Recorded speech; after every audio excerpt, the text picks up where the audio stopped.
Sveiki. Iš jūsų užduodamų klausimų matome, kad visgi daugelį yra aktuali sveikatos tema. Ir jeigu sukonkretinti, būtent vitaminai, jų vartojimas, jų reikalingumas.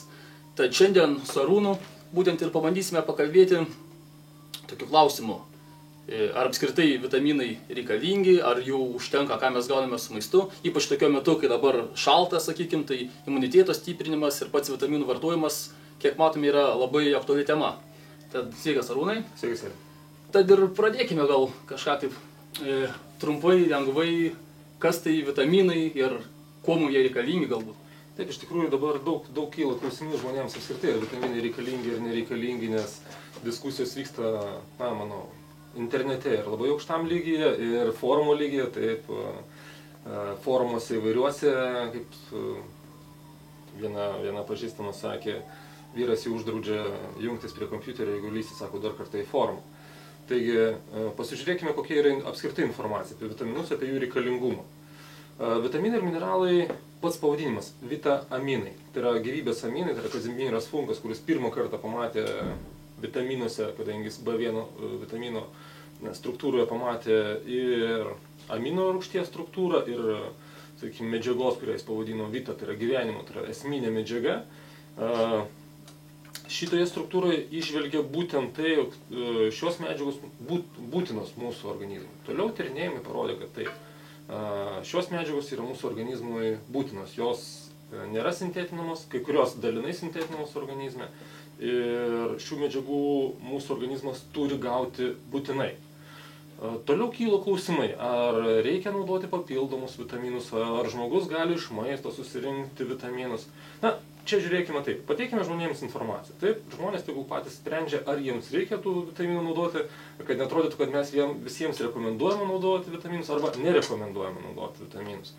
Taigi, 2000 metais grupė mokslininkų atlieka tyrimus, didelį tyrimą atliekami, čia internete buvo informacija pasklydusi ir tokiuose žurnaluose kaip American Journal of Clinical Nutrition buvo informacija, berods ir Lancet buvo pasirodžiusi šitą informaciją apie tai, jog dėl klimato kaitos, dėl agrarinių įvairiausių manipuliacijų su žeme, tai yra, pavyzdžiui, kiek mes dabar žinome, to, sakykime, mėšlo liaudiškai, mažai kas žemėje tręšti benaudoja. Taip, organinės trąšos mažai kur naudojamas arba natūralus kompostas.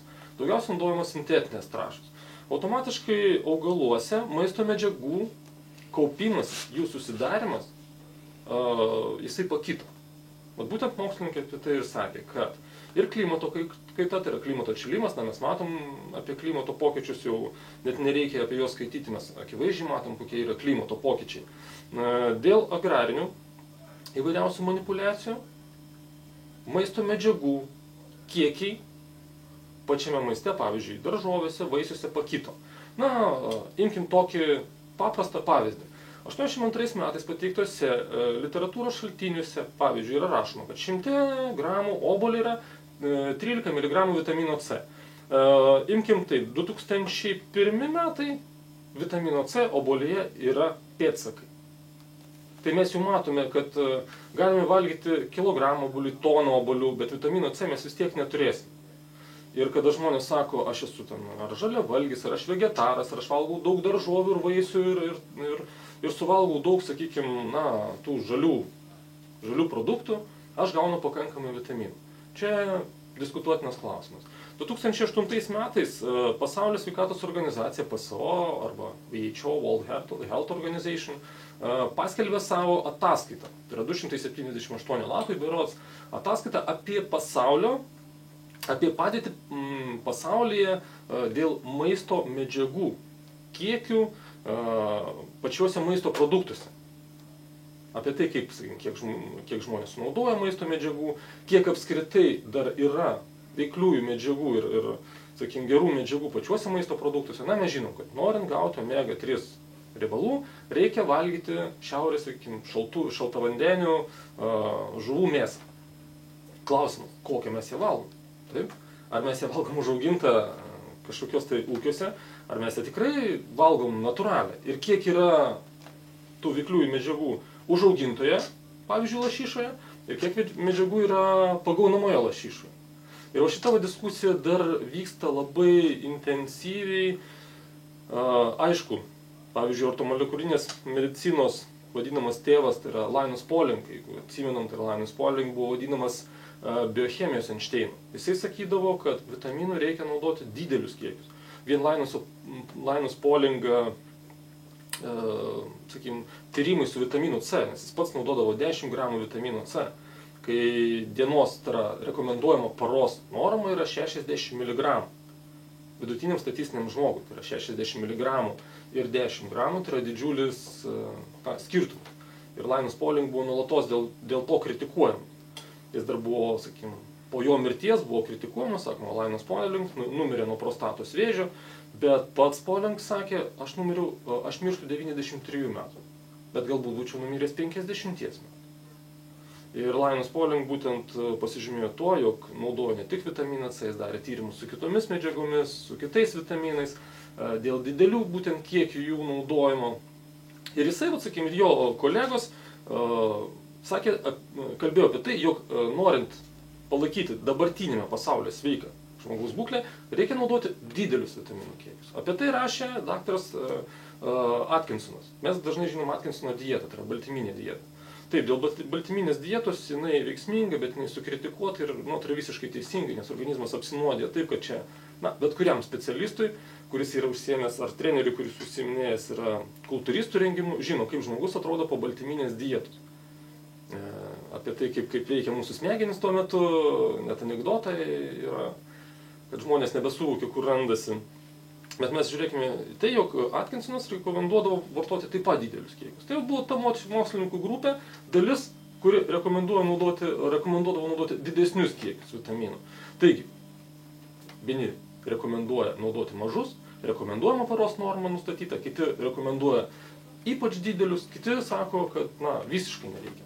Aš manau, žmonėms reikėtų tiesiog patiems pabandyti pasikapstyti to informaciją ir pagalvoti, ar jiems to reikia. Mes dabar geriau pasakykime, kas tai apskritai ir kodėl tiek daug vitaminų rūšių ir ką galima pasirinkti tiems žmonėms, kurie galų galia pasiryžta naudoti vitaminus. Taip? Reikėtų pakalbėti apie tai, kad vitaminų Lietuvoje rūšių yra daugybė. Teisingai, mes užeiname į vaistinę ir mes pamatysim, kad jų N. Mes užeikime sporto papildų parduotuvės ir mes jų pamatysim begalinius kiekius. Ką pasirinkti iš geriausių rūšių? Jeigu žmogus galvoja apie gerus vitaminus, tai pasaulyje vis dėlto sporto medicinos knygose kalbam apie tokias kompanijas kaip Now Foods ir Country Life. Deja, šitų vitaminų Lietuvoje nėra. Tačiau internetas šiuo metu ir internetinės parduotuvės veikia ir žmogus tų vitaminų gali užsisakyti ir iš Amerikos, gali užsisakyti ir iš Europos sandėlių. Country Life kuo pasižymi, tai yra jų dukterinis padalinys gamina vitaminus iš raugintų ir fermentuotų vaisių ir daržovių. Kvapas atidarius buteliuką tikrai nekoksai, bet šie vitaminai jie ir vadinasi alive, tai yra gyvi vitaminai. O Now Foods pasižymi tuo, jog daugybę metų iš eilės apdovanojama kaip geriausia kompanija gaminanti maisto medžiagas, pasižyminti labai aukšta savo produktų kokybė, rengia seminarus ir mokymus, veždama žmonės tiesiog į kalnus, į gamtą po 2-3 savaitės, rodydama, kaip atrodo augalai, kokios medžiagos yra augaluose, turi netgi savo sukūrę universitetą, kur dirba mokslininkų grupės būtent natūralių produktų naudojimo, tai yra vitaminų naudojimo klausimais. Tai yra šios dvi kompanijos. Lietuvoje ką mes galim pasirinkti? Lietuvoje iš tikrųjų, vėlgi, populiariausi vitaminai kažkada, tai mes žinom, buvo Animal Pack. Taip, jeigu taip ar sportininkų imant, populiariausi vitaminai buvo Animal Pack. Tačiau prieš kelis metus pakitus jų sudėčiai, kito ir poveikis. Krizė padarė įtakos ir būtent maisto papildų gamintojams. Kuo išsiskiria šiaip vitaminai, kuo išsiskiria? Prisiminkim Pavlovą. Pavlovas ką nustatė? Kad skirtingiem vitaminam, mineralam ir apskritai maisto medžiagoms reikia skirtingų fermentų kiekių. Todėl, kada Rusijoje buvo pradėti gaminti vitaminai, aš nežinau, ar tu prisimeni, bet vyresni žmonės prisimena, tai buvo revit, undevit, geksavit, aerovit, tokie žirniukai būdavo. Ir jeigu mes pjautume žirniuką per pusę, mes pamatytume, vienas sluoksnis, antras, trečias, ketvirtas. Tai yra skirtingos medžiagos, skirtingos sluoksnis. Vadinasi, jeigu nekremtas žmogus praryja šitą žirniuką, jisai kaip svogūnas lūpasi sluoksnis ir kiekvienas sluoksnis skirtinga medžiaga ir taip tarsi išlaikomas biocheminės logikos dėsnis. Tai yra vitaminai ir mineralai pasisavinami, taip kaip turi būti pasisavinami. Kada vitaminai ir mineralai presuojami į vieną tabletę, va čia jau diskusijos klausimas yra. Ar tai yra teisinga, ar tai yra nelabai teisinga, tarsi visą tai prieštarautų būtent Pavlovo atrastam biocheminės logikos dėsniui. Atsirado kompanijos kaip Ajinomoto, kaip Morishita International, kurios pradėjo tai išsprendė savai. Jos pradėjo gaminti vitaminus ir mineralus toje pačioje kapsulėje, bet granuliuotus. Tai yra mažos granulytės, skirtingos maisto medžiagos, irsta skirtingų metų, veikiamos skirtingų fermentų ir automatiškai mes gaunam tarsi išlaikom šitą biocheminį pasisavinamumo dėsnį, todėl tos medžiagos ir veiksmingumas jų tokim didesnis. Lietuvoje panašiai mes galime rasti panašiai pagamintą produktą, tai yra Daily Caps. Daily Caps tai yra Universal Nutrition, amerikiečių kompanijos produktas, tai šį produktą, kadangi aš pats esu daugybę kartų naudoju su savo sportininkais, šeimoje mes esame jį naudoję. Tai būtent šis produktas taip ir pagamintas. Tai yra mažos granulytės sudėtos į vieną kapsulę. Tai yra skirtinis granuliavimas. Toliau kitos kompanijos kaip išsprendžia šią problemą. Kitos kompanijos išsprendžia šią problemą gamindamos paketais. Tai yra būtent mes kalbėjome su apie Animal Pack, aš jau paminėjau, taip. Tai yra Animal Pack buvo 11 tablečių, tai yra skirtingi vitaminai, mineralai, augalai, tai yra jau atitinka taip pat šios biochemijos dėsnius. Kodėl? Dabar žmonės, gal kurie žiūrės informaciją, yra mokinėsi farmakologijos, tai kurie anksčiau mokinosi farmakologijos, tokį profesorių tikrai žinosim, yra dėstas profesorius Bacevičius, kuris būtent kalbėdavo apie tai, kaip teisingai turėtų būti naudojamos maisto medžiagos. Jis kalbėdavo mums apie vaistus, apie antibiotikų naudojimo, sakykime, laiką, taip pat apie vitaminų ir mineralų naudojimą. Kad būtent, pavyzdžiui, augalinės medžiagos, jeigu tai mes turim sterolius, kad valanda laiko iki maisto arba pusantros valandos po maisto, tai yra tarp valgių naudojimas. Jeigu vitaminai turi būti naudojami maisto pabaigoje, ne po maisto, ne prieš maistą. Jeigu riebalai, tai turi būti naudojami tik prieš maistą. Bet ne su maistu ir ne po maisto. Tai vėlgi atitinka tos pačius Pavlovo tyrimus. Tai mes galime parodyti, iš tikrųjų, ir aš atsinešiu su savimi pavyzdžius, tai yra Lietuvoje, bent jau mano nuomonė, šiuo metu yra vienas iš tokių geriausių produktų, tai yra Multipro, tai yra Vengrijos JAV bendra įmonė, kuri ir gamina vitaminus ir mineralus, riebiąsias rūgštis, žolelinius produktus, atskirtus būtent atskiruose kapsulėse. Tai sakykime, kokią naudą žmogus turėtų iš šio produkto. Tokia, kad jau šį produktą gali naudoti ir bijantis naudoti vitaminus, nenorintis jų didelių kiekių.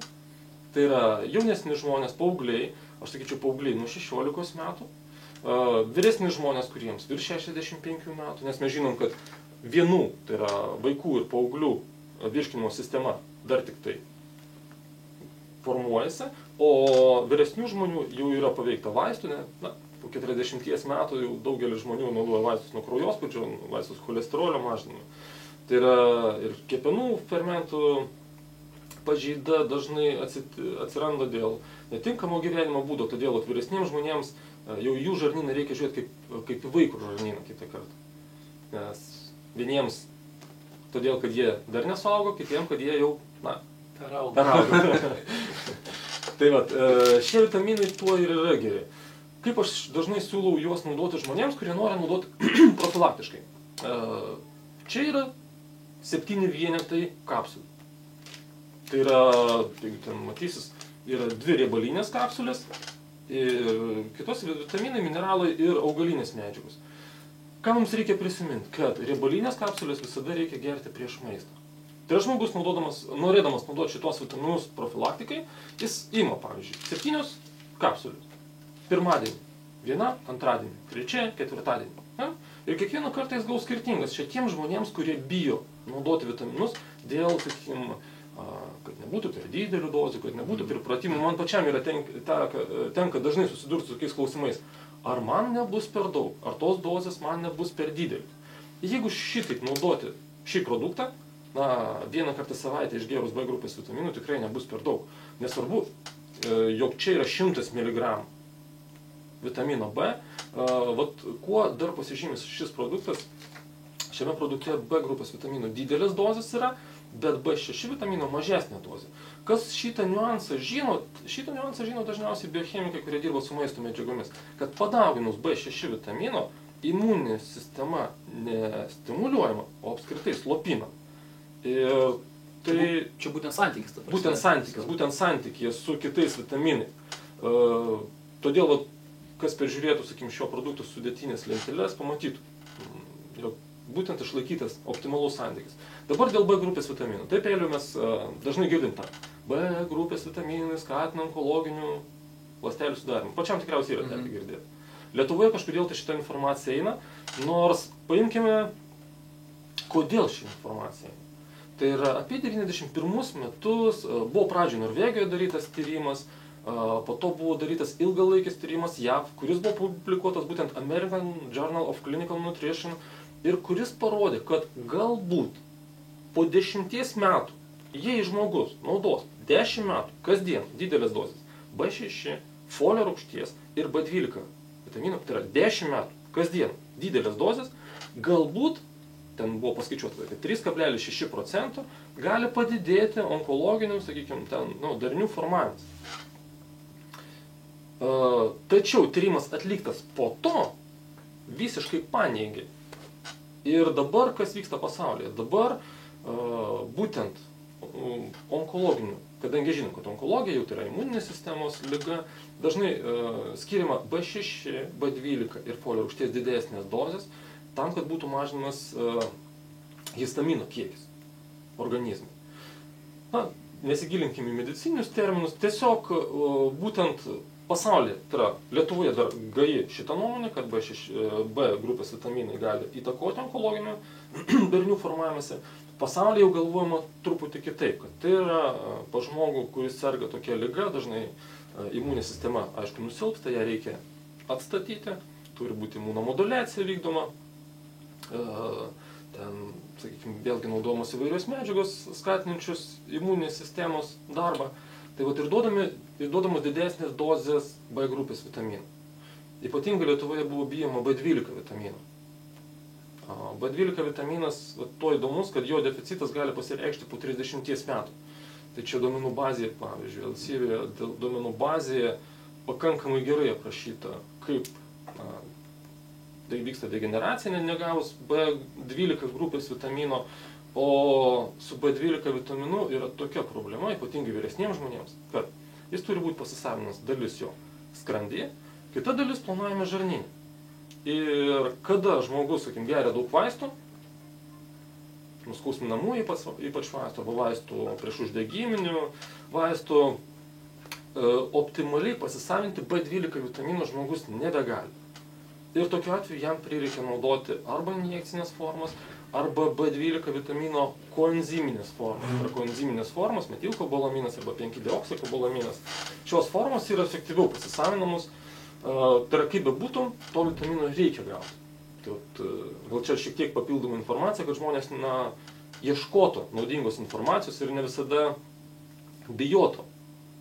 Tiesiog, kad ta baimė būtų pagrįsta. Šiuo metu pas mus baimės akys labai didelis ir mes, kaip viena medikė man yra pasakius, kad aš sakau, naujausi moksliniai tyrimai čia parodo, skaitykim ten Amerikos būtent pediatrų draugijos atsakymus į pasaulio sveikatos organizacijos kažkokios tai tyrimus ir buvo man pasakyti, kad aš tokių nesąmonių neskaitau.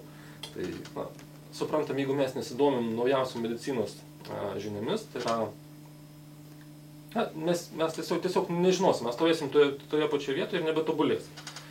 Tai nereikia bijoti B grupės vitaminų, reikia pasirinkti optimalų jų kiekį. Ir toliau aš rekomenduoju tada, kada mes jau norime pasiekti kažką, tai pavyzdžiui sporte. Taip? Naudojant sportą mes galime naudoti vieną pakelį kas antrą dieną. Tiesiog pakelį kas antrą dieną. Tik tai klaida sportininkai dažnai yra iš savęs tokie tinginiai šiek tiek. Jie ima vieną pakelį, užgeria stiklinę vandens ir galvoja, kad tai yra gerai. Kadangi mes jau kalbėjom, kad skirtingos medžiagos reikalauja skirtingo laiko pasisavinimo. Tai dabar iš kitos pusės vitaminų, mineralų čia pakankamai daug. Na, Eliu, mes su tavim, taip, nesam tokie labai stambus žmonės, bet ir taip pabandykim susiglaust pečiais ir prabėgti pro vienas duris. Tai faktas tas, kad kažkuris prabėgs, o kažkuris trenksis į staktą. O jeigu dar daugiau žmonių būtų, dažniausiai prabėga pro duris vienas, tik tai visi kiti trenkėsi šalia kažkur, du man. Tai vat, šiuos vitaminus ir mineralus todėl reikėtų sportininkui išskirstyti dienos metu. Tai, pavyzdžiui, riebalynus prieš maistą, kitas kapsulės tiesiog maisto pabaigoje. Tai yra paskutinis kąsnis lieka ir mes jau užgeriame su nedideliu kiekiu vandens. Kaip žinom, maisto metu gerti vandenį negalima, tai to vandens, nes mes vėlgi vanduo tik šiek tiek, kad kapsulė nuslinktų, toliau mes jau su maistu, sakim, viską naudojam. Taip pat būtų, mano nuomonė, pasisavinama optimaliausia. Vėlgi aš remiuosi, sakykime, ir Pavlovo fiziologija ir tam tikra informacija, kuri buvo publikuojama medicininiuose, moksliniuose straipsniuose. Tai va, toliau, sakykim, galima naudoti, dar profilaktiškai galima naudoti 2 pakelius per savaitę. Ir tos pačius netgi 3 pakelius per savaitę. Kaip tai galima daryti? Sakykim, jeigu mes paimsime 3 pakelius, tai būtų 21 vienetas, 21 kapsulė. Taip, praplėšime vieną pakelį ir per dieną sunaudojame 3 bet kurias kapsulės. Kitą dieną 3 bet kurias kapsulės. Kad, sakykim, 3 dieną mums jau pritruks, mes jau praplėšim ir kitą pakelį. Ir va taip pat iš eilės mes naudojam po 3 kapsulės, 3 pakelius pasidėjom savaitai ir mes 3, tai bus 21. Lygiai taip pat mes galime, jeigu, aš jaučiuosi, kaip ir normaliai, bet truputį, kaip sako, liaudyje baterija sėdo, šiek tiek ir man reikia save pakoreguoti. Ar ten aš susirgęs buvau gripu, susirgęs, sakykim, kažkokia tai plaučių liga ir man reikia, dabar mes minėjom, šaltas oras, taip reikia imunitetą pasistiprinti. Tokiu atveju aš galiu imti 2 pakelius, tai būtų 14 kapsulių. Vadinasi, po 2 dienų. Ir aš naudoju. 2. Viskas, puikia naudojimo galimybė. Daugelis, pavyzdžiui, teigia, kad galbūt jam nereikia viso spektro tų vitaminų. Nes yra tokių vėlgi žmonių, kurie, aš pats žinau, sakykim, sako, ta prasme, vartoja tik tais, tarkim, C, B, galbūt D grupės vitaminų. Nors gal reikėtų pradėti nuo to, kad iš vis, ar yra kažkokie tai svarbiausi vitaminai, tarkim, ar mineralai, kuriuos reikėtų akcentuoti, kuriuos, galbūt būtų rekomenduojama vartoti, gal reikėtų nuo to pradėti. Kažką tai, tarkim, būtiniausi vitaminai, kurių, nežinau, mažiausiai gal gauname ir kurie nors yra svarbiausi. Taip, iš tikrųjų, labai geras klausimas. Iš vienos pusės tai reikia pagalvoti taip. Holistinis principas, tai yra visumos principas, sako, dabar, sakykim, kuri ranka svarbiausia po žmogų? Žmogus dažniausiai sako, dešinė, tai jokių problemų, pjaunam kairę tada. Ir, žmogus sako, kaip aš be kairės rankos, man ir kairė vis dėlto reikalinga. Tai tada klausim, kuri vis dėlto svarbiausia? Tada žmogus susimasto ir sako, man jos vis dėlto reikalingos abi. O tai kojų nereikia? Ne, ir kojų reikia. O tai gal ko nors? Ne, man visko reikia. Vat, kada mes pradedam šnekėti holistinių principų pavyzdžiais, žmogus iš karto supranta, kad jam organizme visko reikia. Yra ir ausų, ir nosies, ir akių, ir visko reikia. Ir plaukų norisi, bet ne kiekvienam. Tai vat būtent man reikalingas viskas. Ir optimaliais santykiais. Tačiau, vėlgi, remkimės statistiniais duomenimis, naudojame ES lėšas tyrimams, tai vis dėlto turim žinoti apie šitų tyrimų medžiagą. Pavyzdžiui, 2006 metais sveikatos mokslų žurnale 1-2 numeryje yra skelbiama anglų kalba tyrimas apie tai, jog Lietuvos gyventojams drastiškai trūksta cinko. Dabar žiūrėkime, kas yra cinkas, kaip mineralas, kas yra cinkas. Cinkas dalyvauja daugiau negu 200 fermentinių reakcijų. Kasos darbas, kepenų darbas. Kas yra fermentinės reakcijos? Tai yra medžiagų pasisavinamumas, tai yra bioreguliaciniai procesai organizme. Jeigu mes negauname cinko, spermatozoidų kiekis, nevaisingumas, visa kita, prostatos, tie patys augliai, visas tas dažnai literatūroje siejama su cinko deficitu. Jeigu jau vis dėlto padarytas tyrimas, kad lietuviams trūksta cinko, dabar, Eliu, imkime taip. Seni žmonės, kaip sako, jeigu nėra nuotaikos. Kaip sako, cinkelio trūksta. Taip, nėra, o pašyta, nėra cinkelio visai. Toks, šitas netraukia kažkaip be cinkelio. Tai yra jau senas žmogus, jau žino, kad cinko trūkumas, tai reiškia, sutrinka emocinė būklė ir žmogus linkęs į depresiją. Taigi, pasižiūrėkime su tavim pro langą į lietuvių veidus, jau daugelis sako, sugrįžtu aš iš užsienio, įvažiavau į Lietuvą, na ir pamačiau lietuvių veidus. Mes taip, mūsų grupė, kada sugrįžo iš Tokijo, prapliupo juoku, nes mes tik įėję pamatėme lietuvių, taip sakant, veidus. Nes tai yra du skirtingi dalykai ten ir du skirtingi dalykai čia. Tas tyrimas būtent tą ir parodo, kad susietas būtent tas tyrimas to, kad lietuvių nuotaikos gali būti priklauso nuo to, kad jiems trūksta cinko. Toliau D vitamino stygius. D vitamino stygius man pačiam yra tekę stebėti šitą. Pasiskaičiau taip pat sveikatos mokslos tyrimus apie tai, kad daugelį klinikų, kiek buvo bandyta daryti tyrimų dėl D vitamino, D3 vitamino cholikalciferolio, tai yra nereikia maišyti su ergokalciferoliu, dažnai susimaišo žmonės ir pradeda naudoti ne tą vitaminą. Tai būtent D3 vitamino stygius, kuris pagrindinis mūsų organizme reikalingas mums, parodė, kad didžiai daliai žmonių deficitas. Na, aš sakykime, na, ten, aš imu, žiūriu, sakykime, kokiais vienetais matuojam ir žiūriu, 75 apatinė riba. Aš pats apsirengiu, kadangi mes esame netoli gydymo įstaigos, einu ir darausi savo D3 vitaminą. Aš toks praktikas, man įdomu. Žiūriu, pas mane 25 vienetai. Tai vadinasi... Mažoka? Mažoka, taip. Tada labai stipriai susimaščiau ir iš tikrųjų tada daugelio žmonių prašiau, kada jie darydavosi šios tyrimus, duokit man atsakymus, rinkausi statistiką, iš tikrųjų man yra tekę per visą laiką matyti tik tai 2 žmonės, pas kuriuos D3 vitamino koncentracija kraujyje siekia apatinę ribą. Ne tai, kad vidurio ar dar kažkur, bet apatinę ribą. Ir tai iš tikrųjų atitiko tuos tyrimus, kurie buvo publikuoti būtent sveikatos mokslo žurnale. Na, jų buvo daryti šiek tiek daugiau. Tai va, imkim taip, kad cinkas, D3 vitaminas tai yra to, ko lietuviam tikrai įrodyta, kad lietuviam šito trūksta. Šito yra susijęs su nuotaika, nes D3 tai yra saulės, žinom, saulė, nuotaika, saulė saulutė išlindo, kiek dabar iš mūsų lietuvių labai mėgsta lakstyti, išsirengę, sakykim, priminėti saulės vonias, na, visi užsiėmė darbų, kas kur nors važiuoja, kas ką nors daro, taip. Daug streso žmonės patiria, automatiškai patiriant daug streso, vitaminų ir mineralų poreikis padidėja. Tai šitie 2, sakyčiau, būtų paremti, bent jau moksliniais tyrimais, ko mums reikėtų gauti daugiau. Tačiau aš galvoju, kad kaip mes jau pradžioje pradėjom kalbėti, kad žmogui reikia, holizmo principų reikia visko ir optimaliai santykiais. Sakykim, šitokiame produkte aš mačiau taip, kad sudėtinių medžiagų santykiai ir kiekiai, mano nuomonė, yra optimalūs. Tačiau tai yra mano asmeninė nuomonė ir, kaip sakoma, tol, kol vienas kitam nebandome įpiršti savo asmeninių nuomonių, tol viskas vyksta gerai.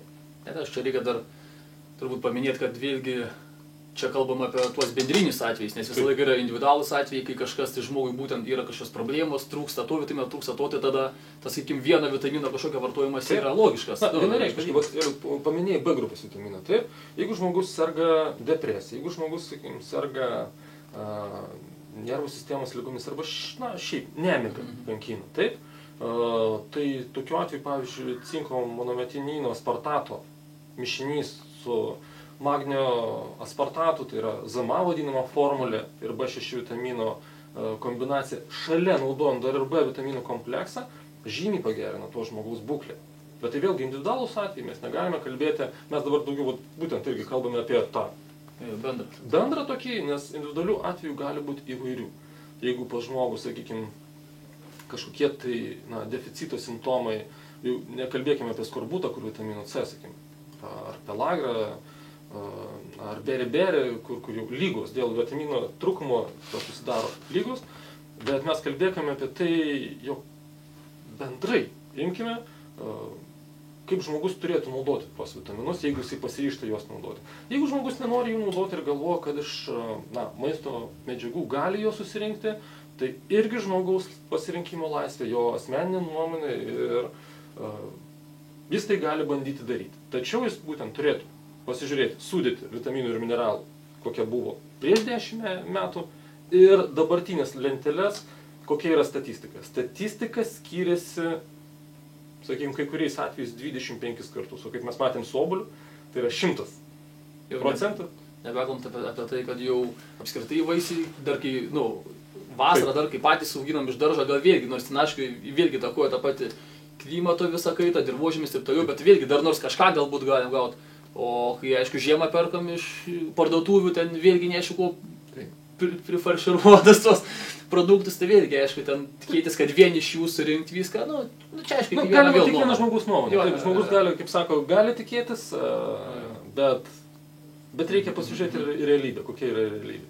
Ir dar ką norėčiau pasakyti, būtent žmonės neturėtų prisirišti prie kažkokio tai vieno produkto ir produktą naudoti tiesiog kaip papuola, bet kada, bet kaip ir bet kokiais kiekiais. Jeigu imkime monomedžiagų naudojimo taisyklės, pavyzdžiui, monomedžiagų, ką mes kalbėjome, cinką, mes kalbėjome B grupės vitaminą, tai yra turėtų būti naudojama ne ilgiau 7 arba 14 dienų kursais. Tai liečia ir monoaminų rūgštis, nesvarbu, arba glicinas, kuris naudojamas centrinės nervų sistemos įtampos ir atsipalaidavimo subalansavimo. Mes naudojame argininą kaip NO, kaip azoto oksido, sakykime, susidarimo ar vazodilatacijos, sakykime, tai yra atsipalaidavimo kraujagyslių tikslui, ką sportininkai naudoja, ką naudoja aukšto kraujospūdžio mažinimui ir potencijai didinti tą patį naudoja. Šitas medžiagas reikėtų naudoti 7-14 dienų su po to sekančia arba 7 arba 14 dienų pertrauka. Tai yra 1 prie 1. Jeigu mes naudojame multivitaminus, tai arba mes turėtume naudoti, kaip sakykime, šiuo atveju multipro. 14 dienų naudojame, 7 dienas darom pertrauką. 14 dienų naudojame, 7 dienas darom pertrauką. Galima naudoti 21 dieną naudojame ir 14 dienų darom pertrauką. Galime naudoti tik tai per kylantį mėnulį. Aš atsimenu labai gerai vieną paskaitą, medicinos paskaitą, kurie buvo kalbama, mums dėstys, sakykim, docentas dėsto apie tai, kad moksliškai neįrodyta, kad mėnulis gali įtakoti vitaminų, mineralų pasisavinamumą ir žmogaus būklę. Bet kiekvienas medikas dirbantis žino, nereikia žiūrėti atsidarius langą, kada šviečia pilnatis. Klientai pradėjo eiti ir supratai, kad pilnatis jau prasidėjus. Taip pat visi pardavėjai žino, taip pat visi mokytojai šitą žino.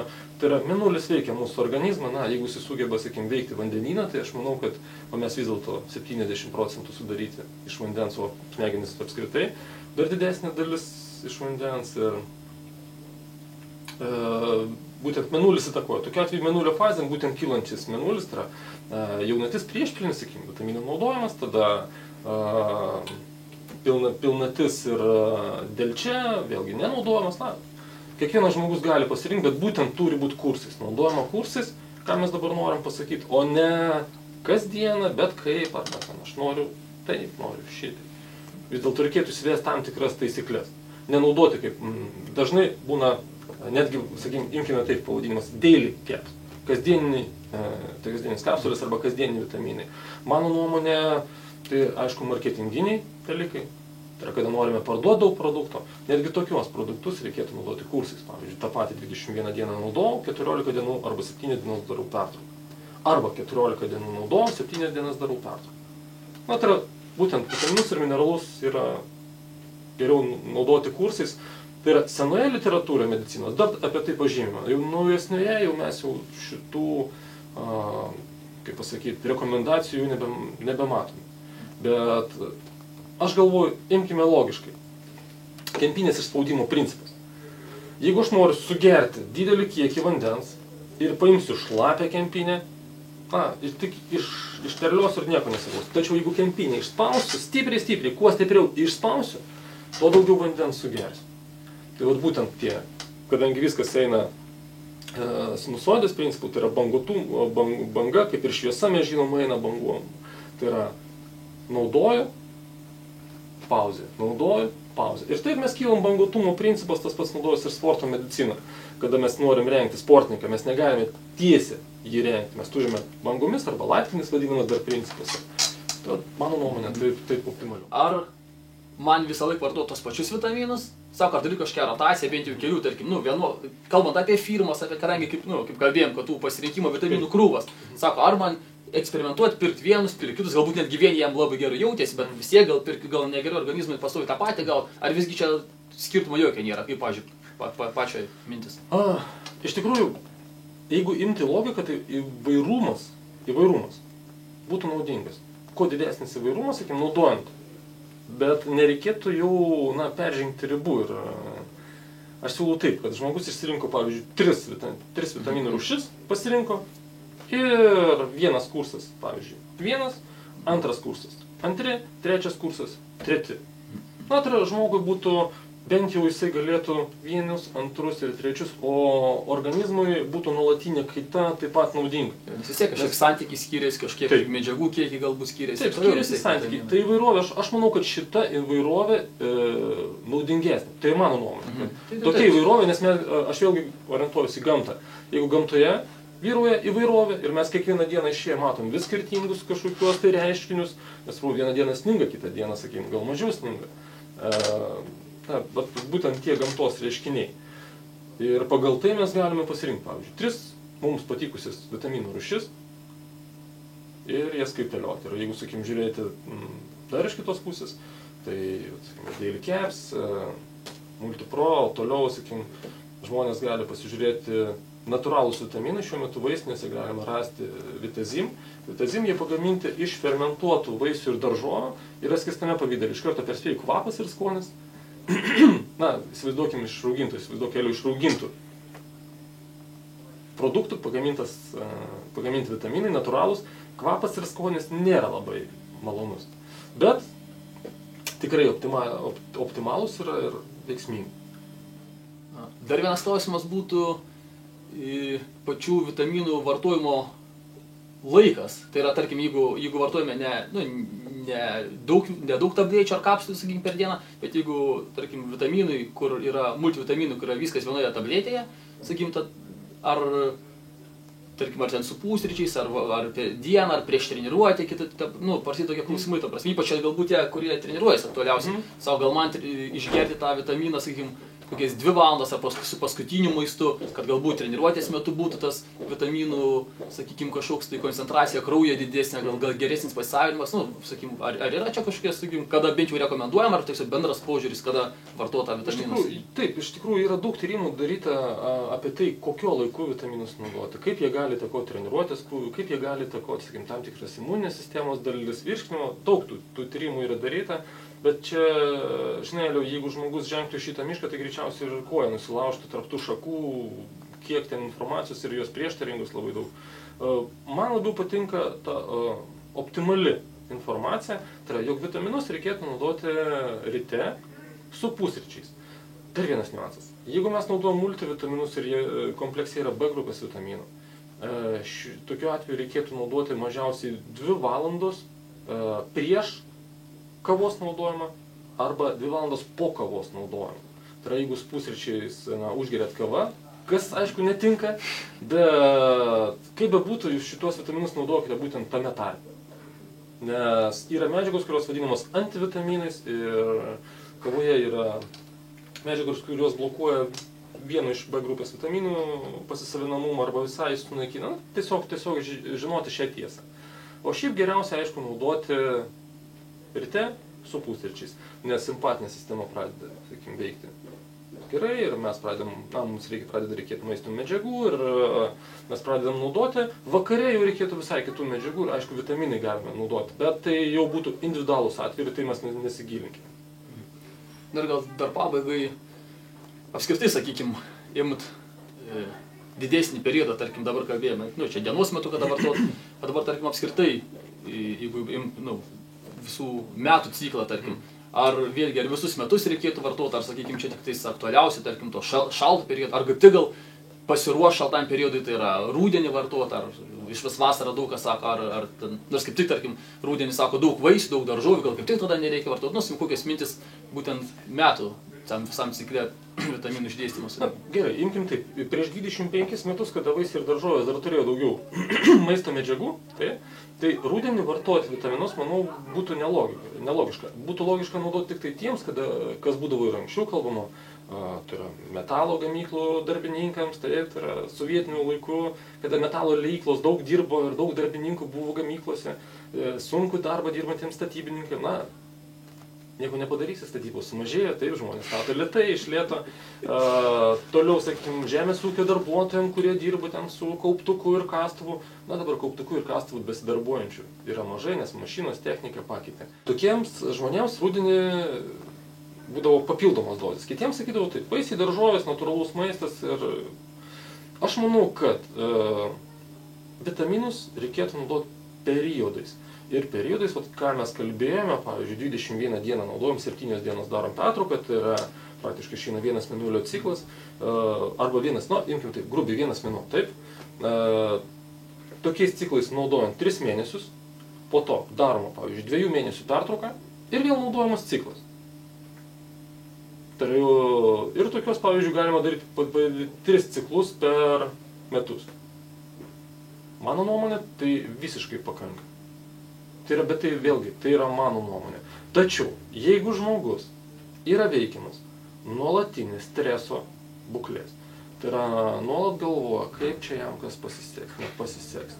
Kai šiais laikais žmonės važiuoja kažkur tai uždarbiauti į užsienį, ten dirbo fabrikuose po 15, po 16, po 17 valandų tam, kad per kelis mėnesius uždirbti tos pinigėlius ir parsivežti į Lietuvą. Tokiems žmonėms, aš manau, vitaminų naudojimas yra tokiais ciklais arba kursais yra jau reikalingas visus metus. Kodėl? Todėl, kad tie žmonės dažniausiai turi didesnį maisto medžiagų poreikį negu kiti žmonės, kurie dirba ramiai po kelias valandas ir nepatiria didelio streso. Taip, manau, tą kategoriją vis tiek galim būtų iš dalies priskirti ir sportininkus, kurie jau ten, gal profesionaliai, arba apskritai, kurie bent jau rezultatus, sakykim, sieja, kur smarkiai, nes fizinis vėlgi tas stresas, išeikvojimas organizmo, tai vėlgi galbūt vitaminų kiekiai, aišku, atitinkamai irgi galbūt ten kažkiek didėja.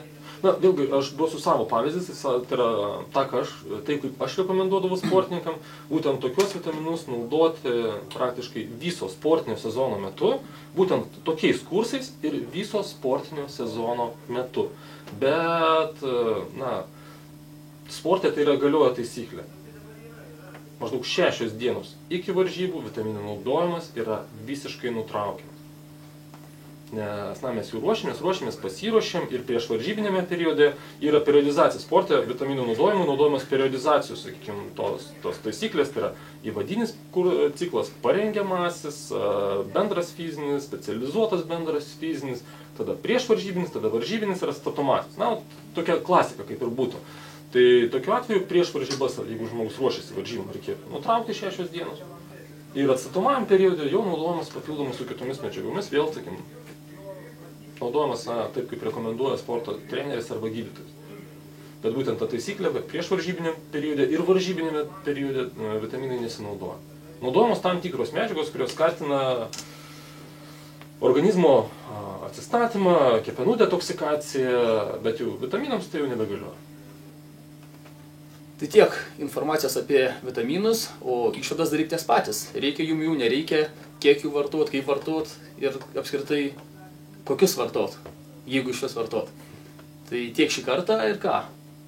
Ačiū ir susitiksime kitą kartą. Ačiū.